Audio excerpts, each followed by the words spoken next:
Good morning everyone, today we're bringing you two very similar watches, yet not very similar watches, doing a comparison of two two-tone mother of pearl dials.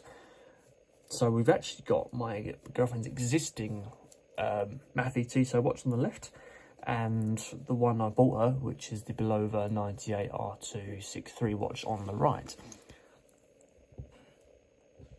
So that's an initial look at the Mathey-Tissot one, the existing, and this is the new one. Just do this back up so we can have a look at that.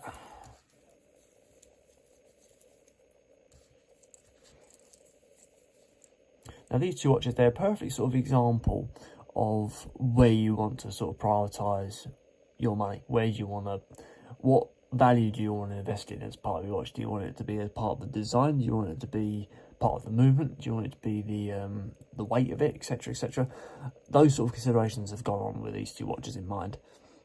So on the left we've got the Mathey-Tissot D709 BQI, and on the right we've got the Bulova Sutton 98 R263.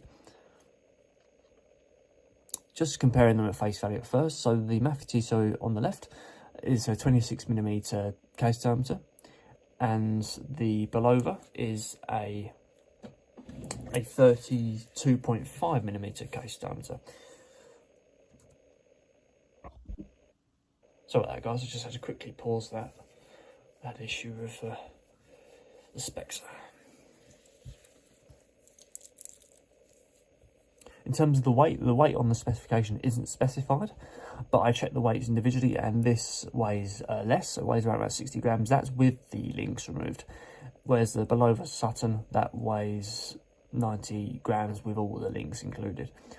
The movements are very different as well. The Mathey-Tissot movement probably has a better movement. It has a Ronda caliber 585 H3 quartz movement, which is considered one of their more flagship models in terms of the movement from the Ronda brand.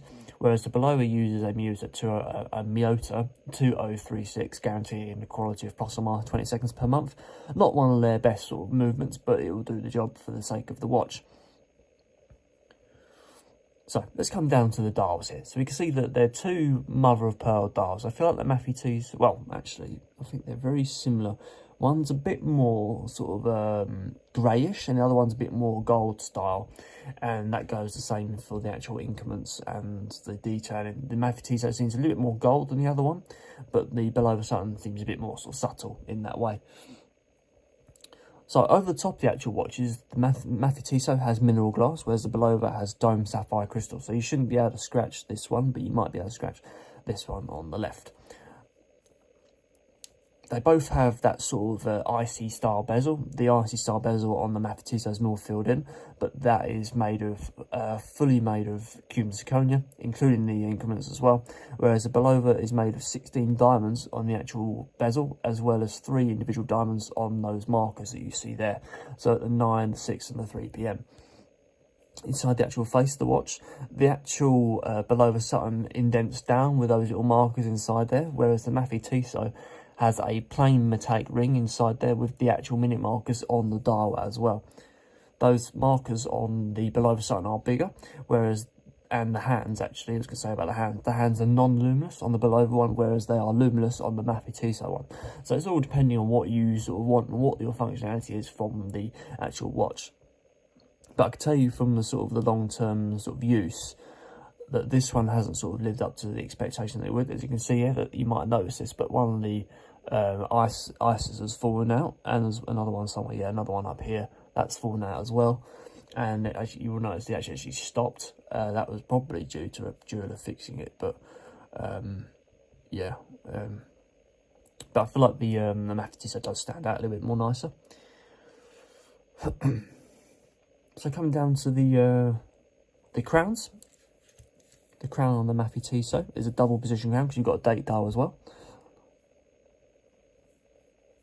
Yeah, it's a nice decent crown on that. It did have a decent crown and a decent strong movement to the actual hands. You're probably going to know that that's obviously probably loosened up over time. Whereas the Bulova has has a bit of a stronger crown. It's only got one position to worry about, and the hands feel nice and strong. Feel stronger than the Mathey-Tissot in terms of the movement, and the click down is very similar. But you will notice that the design on this one, there's more thought gone into it in terms of the shape. Whereas this one, the Mathey-Tissot, is just a bit more sort of stand, a bit more flat. Very similar in terms of the bezels. There we go. Let's get a bit closer so you can see those. See what I mean by the diamonds.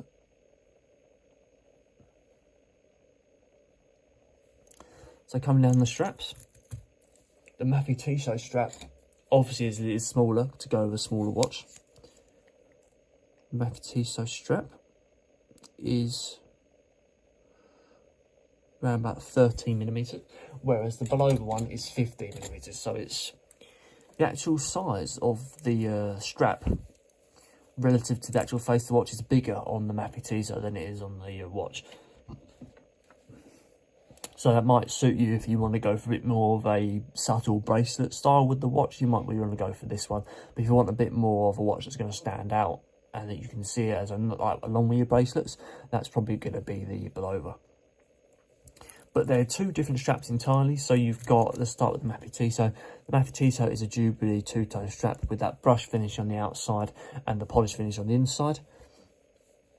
Whereas the Bulova is a sort of an oyster style strap with again with those two-tone finishes, but no little tiny links in the middle there. You've got three sort of effects on this. You've got polished gold, polished stainless steel, and brushed stainless steel all mixed into one. The connection types around at the clasp are different as well. You've got a double fold over strap on the Mathey-Tissot, whereas the Bulova is a butterfly clasp. So the butterfly clasp just opens up like so on both sides, whereas the Mathey-Tissot double fold over is, as it says, just folds over like so, revealing a sort of cheaper stainless steel interior component compared to the Bulova. The Bulova butterfly clasps usually generally they look a little bit better and they perform better, I think, over time.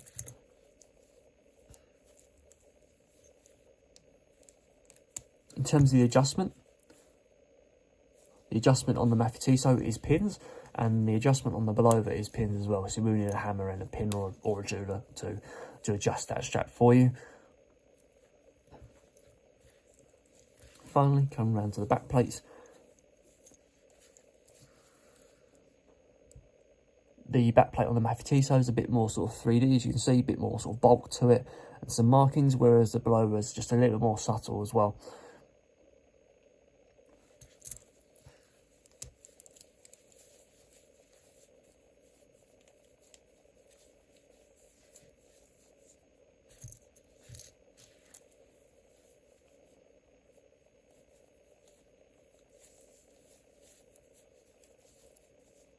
So there we go, guys. That is the Mathey-Tissot D709BQI versus the Bulova 98R263 Sutton watch.